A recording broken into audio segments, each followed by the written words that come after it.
What's good, and welcome back to my channel. It's been a long time since I've said that, and you might be wondering, where have you been? What you been doing?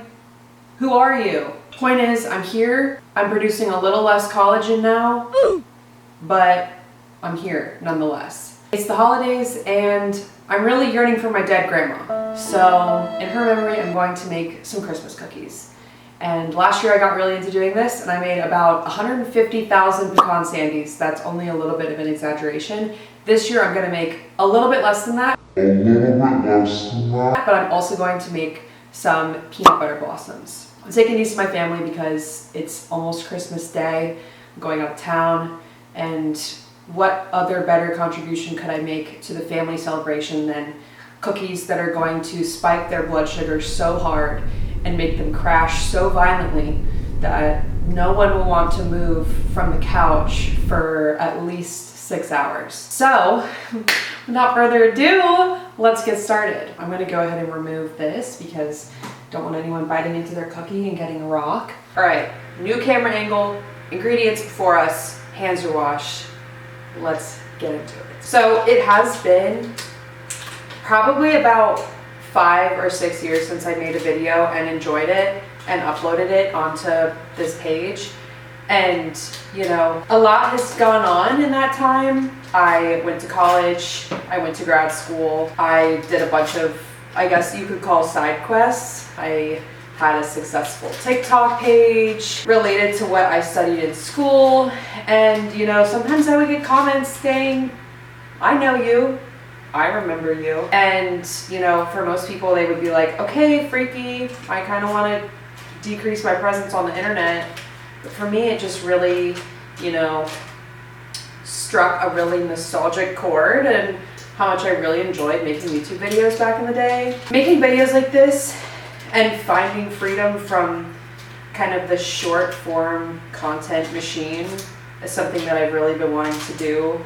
Because for many, many years I was only making short form content. It was fun for a while, but it really kind of got away from why I like making videos so much in the first place, as a way to express myself and a way to be myself. And I felt like I wasn't being myself and I wasn't expressing myself properly or in a way that felt authentic. I kind of had to go somewhere sort of on a metaphorical journey to then come full circle, I guess. And watch this be the only thing I post that I don't post again for years. We're just gonna take it one day at a time. I found it really difficult to enjoy watching a lot of short form videos. The brain rot machine has gotten too far advanced and it accelerated to such a great level that I can't keep up anymore, and I just get online and I'm like, what am I even seeing anymore? I also just found that I know too much about things that I really couldn't care less about.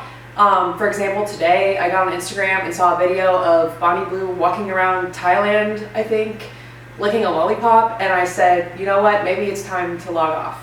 Like, go ahead and log off for me, sweetie. I also want to clarify that my feed is a majority not this kind of stuff, but eventually the algorithm just tends to feed everyone these things, this sort of slop.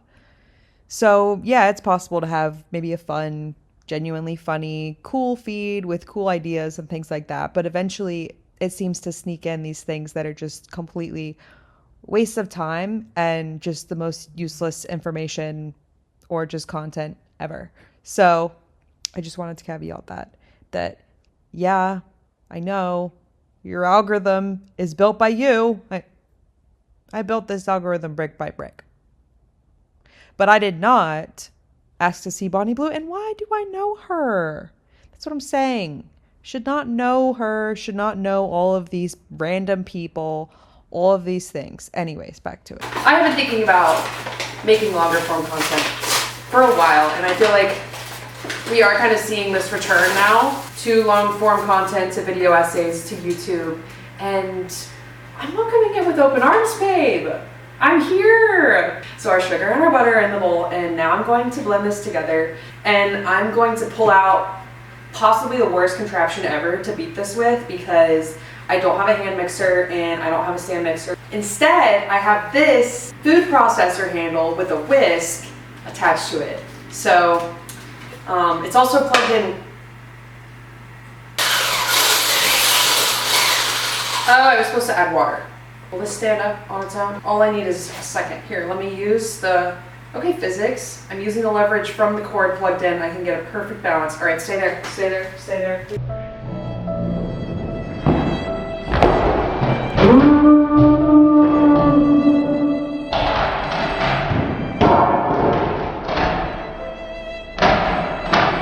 My room temperature softened butter. Nevertheless, we persist.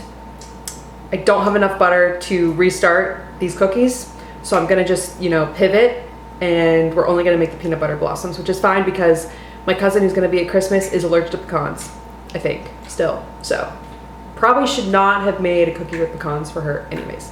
It's looking a lot better. I know everyone was really worried. They said, whoo, that's a big mess. How's she gonna clean that up? Yes, I do the cooking, yes, I do the cleaning. What the fuck? So next I'm gonna be going in with this product.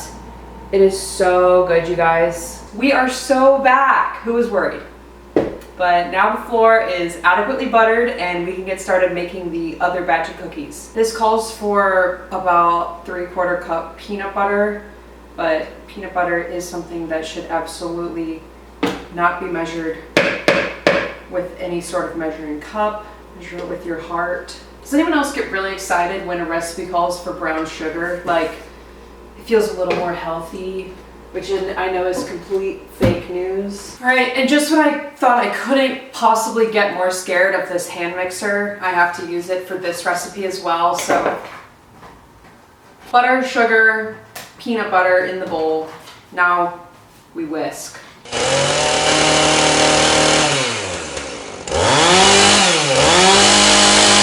I was just thinking about baking soda and how it probably is my favorite kitchen or household ingredient because there's so many uses for it, and I almost started just like really going into it, and then I was like, it really doesn't get more lame than that, than talking about your passion for baking soda.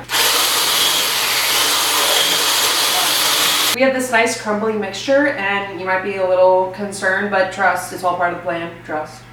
Another thing that I've been reflecting on recently is there's all this talk about, your inner child and embracing, just being a girl, kind of getting back into things that made you happy as a kid or like as a teenager, things that you were like just really passionate about. I feel like that's something that kind of got squashed out of me as I entered early adulthood and I decided to make something that was my passion growing up, which was art. I decided to make that into my job, and I just got the joy completely crushed out of me. That was a really dramatic way of saying that I got burnout from going to school for like 6 years straight.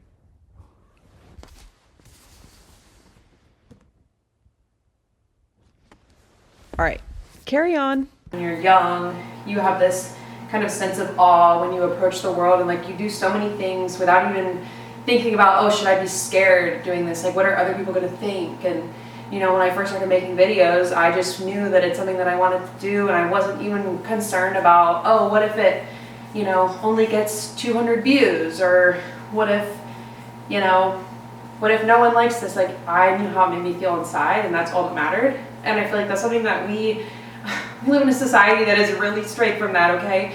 The validation of the people around us is something that is paramount over many other things, when we should really be prioritizing what makes us truly happy and fulfilled and like ourselves. My point being is that I have let that voice get really loud in my head of like, oh, well, what if, your video doesn't do well? What if no one watches? What if no one cares?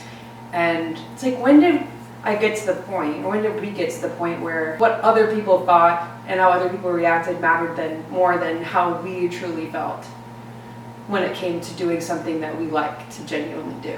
My message to you out there is to reconnect with what things really make you happy, and what maybe you did when you were younger and there wasn't a care in the world about what others were going to think and how others were going to feel and react, and like your success in doing something is not determined by other people's reaction, truly. Look at those balls, right? Now we're gonna place a Hershey's Kiss in the middle. No. If anyone wants a, tutorial on how to create a monster, basically just have an indoor cat and take her outside for maybe like an hour a day for a random selection of days. The more random, the better, because then she will just meow to go outside. This looks so good. I can't eat this, but how exciting is it to smell it? That's literally you guys right now. Have a smell. Sometimes you gotta appreciate the little things in life, like eating a homemade cookie on December 22nd. That's it for this video, guys. If you liked it, don't forget to give it a thumbs up down below. And if you didn't like it and you want me to shut up, feel free to subscribe so that you can come back to the next video that I upload and tell me to do so, because at this time, the request box is closed. So better luck next time.